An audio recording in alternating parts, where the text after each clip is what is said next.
With this lesson, we're going to look at the art and history of ancient Greece. Throughout history, there have been condensed time periods of roughly 150 years.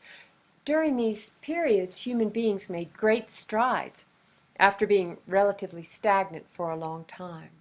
Let's compare the Egyptians with the ancient Greeks. Egyptian culture remained relatively unchanged for thousands of years, while in Greece, over a period of about 150 years, there occurred changes that are still reflected in our lives today. This phenomenon was again repeated in the Renaissance, where there was a great leap in the humanities over about 150 years.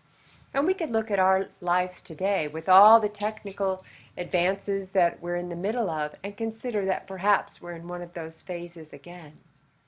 Before we move on from this slide, we have a stela on the left, a grave marker that's really well defined for the time period in which it was made.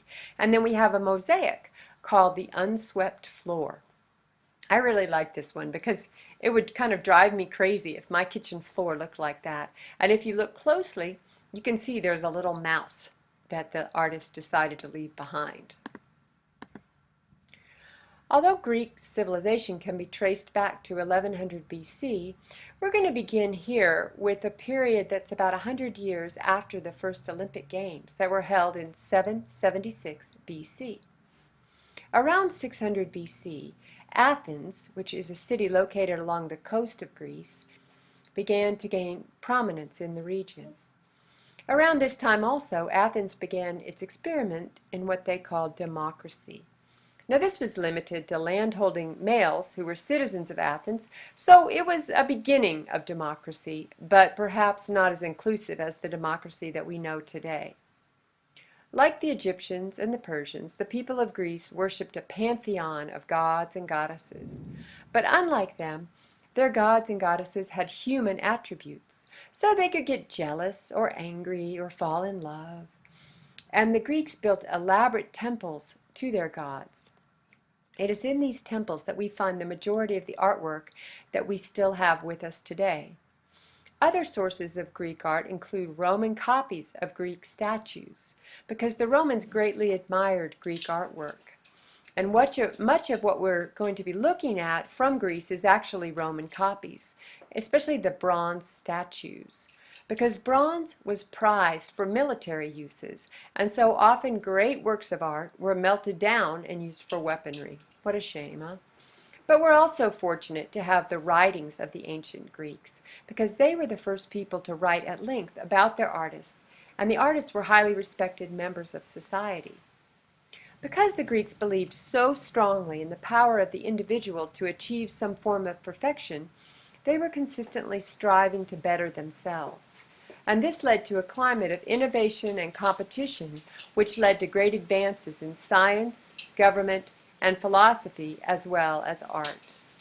One product of this time was Aesop, who wrote Aesop's Fables. Now he was a slave, actually, and he wrote his morality tales with animal characters while he was working on a Greek island. This was about 450 BC. Now there are three main phases of Greek sculpture that we're going to be studying: the archaic, the classical, and the Hellenistic. The archaic period lasted from about 600 to 480 BC. And during this period, the artwork is characterized by stiff frontal poses that look very much like the Egyptian art that we've already studied. Now with the classical period, which was from about 480 BC to the death of Alexander the Great in 323 BC, this is the high golden age of Greece, where we have the classical art. The pieces from this time represent a very naturalistic style and are very much more advanced than what we see with the archaic time. And finally, the third phase is the Hellenistic period. This is when Greek society began to destabilize and the art became much more sensual, dramatic, and less idealized as Athens moved out of the Golden Age and into a time of disillusionment and uncertainty. First, let's talk about some examples of sculpture from the archaic period. This is the time leading up to the classical style of the Golden Age. But even in looking at these examples, we can see how far the art advanced in a really relatively short period of time. The two figures on the left are called Koros figures, and they're actually designed to represent male athletes. They were left at their grave sites. If you compare the one on the far left and the one just over to the right, you can see that the one on the right has much more definition of muscles and has a much more naturalistic facial expression. Now, the female figures on the right were called Kore figures, and rather than representing actual athletes, they represented goddesses. So again, with the Kore figures, if you look at the difference between the one on the left, the Kore from 570 BC, and the one from 530 BC, you can see a great change in how they're rendered over a relatively short period of time. So here we have some examples of the classical style of Greece, and consider this in comparison to the slide that we just looked at. Now, the one on the left is familiar to most of us. It's the statue that's used to represent the Olympic Games. The Golden Age began in 479 BC, after the Greeks had a decisive military victory over the invading Persian forces, who had sort of been a thorn in the side of Greece for many years. They had destroyed several Greek cities and had been a constant threat to the city of Athens. Under the leadership of Pericles, Athens sought to become a city like no other. Pericles said he would create a city that would be an education to Greece.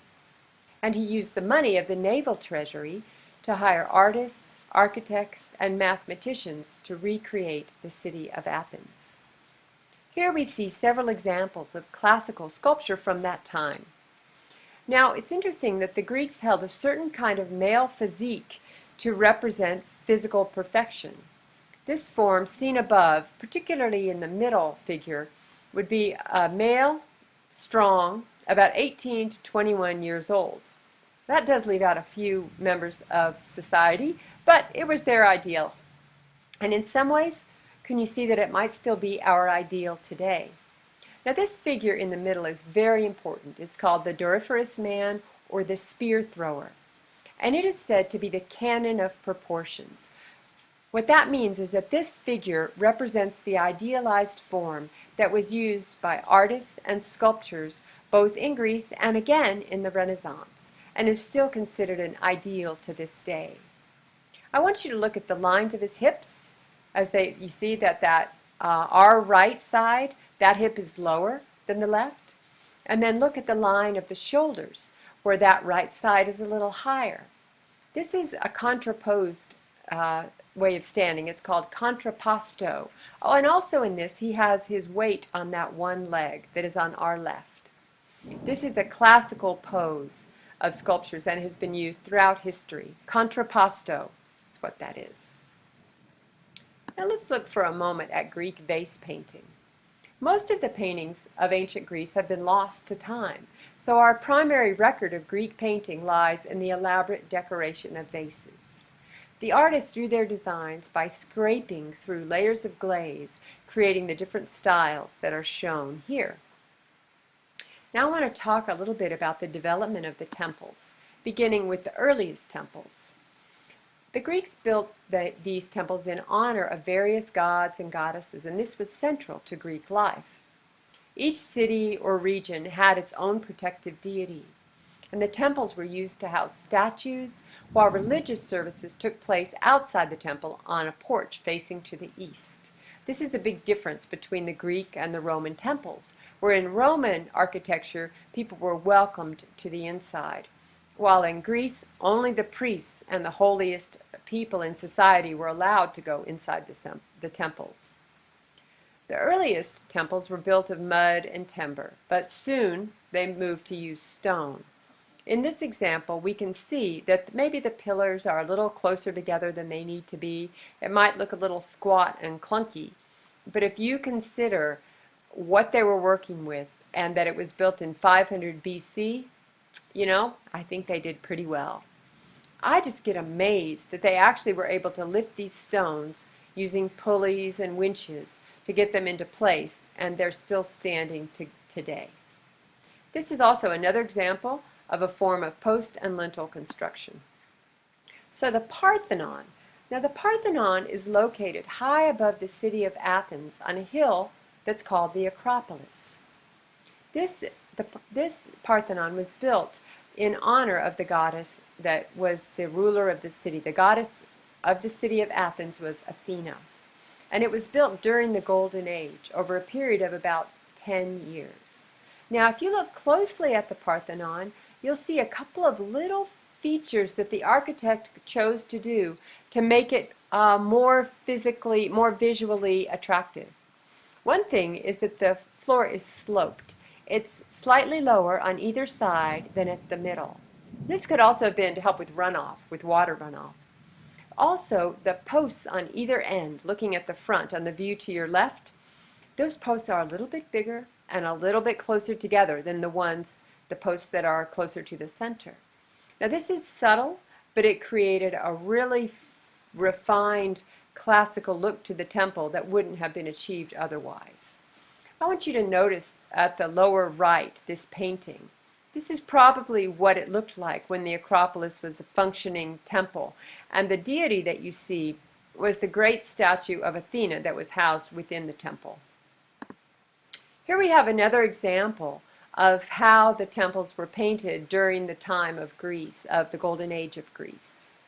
To the left we have something called the Porch of the Maidens from the Erechtheion, and this is also on Acropolis. Can you imagine when this porch was painted with this elaborate bright colors that we see on the right and gold leaf? Oh, it must have been spectacular. Now here's some things I want you to remember. The types of capitals or tops of columns that we see to the left. The first and the oldest is Doric, the second is Ionic, and the third is Corinthian. Now I have my memory key for remembering these. Doric is the oldest. Doric sounds like a big clunky word, and if you look at the top of this Doric column, it's very simple because it's old. Ionic, it makes an O. If you look at the top of this column, they're kind of like O's, right? And then we have Corinthian, which is a big fancy word for a big fancy top to a column. So you do need to remember these columns, these capitals. The capital is the top of the column, and hopefully that Q will help you. So as we wind down our study of Greece, let's talk a little bit about the Oracle of Delphi. The Greeks believed that there was an oracle, a place where Apollo, the king of gods, communicated with human beings. This oracle was represented by various women, usually women, and we're going to talk about one named Pythia. People would travel great distances to consult the oracle, but she often gave her answers in these very cryptic poems or riddles that the people were to go figure out. Now they say that to prepare herself to receive these messages, she was to chew the sacred laurel leaves and drink from a sacred spring, both of which were believed to induce hallucinations. So who knows what Pythia was coming up with to tell people with her riddles. Now, since her messages were hard to interpret, they were often misunderstood by those who were doing the questioning. And you know, people can always put their own slant on the riddle and make it say what they want it to say. To the right here, we have a mosaic which represents a Dionysian ritual. The Greeks believed that the theater was sacred, and the god of the theater was Dionysus. They staged elaborate plays in which they acted out these dramas in honor of this god.